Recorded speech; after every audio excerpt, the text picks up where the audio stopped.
When it comes to tomatoes, it's important to cover the seed just very, very lightly, because if you bury them too deeply, you'll find that they won't be able to push up through that extra weight of compost.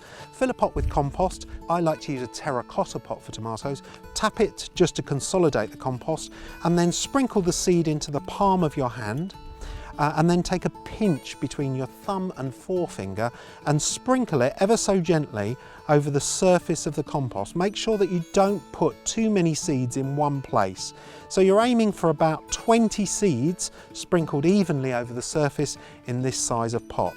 Put the remainder back into the seed packet. Don't be tempted to put too many in a pot, because they'll all fight for attention and won't have enough space to develop easily. So when they're on the surface of the compost like that, then just take some more compost and just rub the compost between your hands to cover with a very, very fine layer of compost.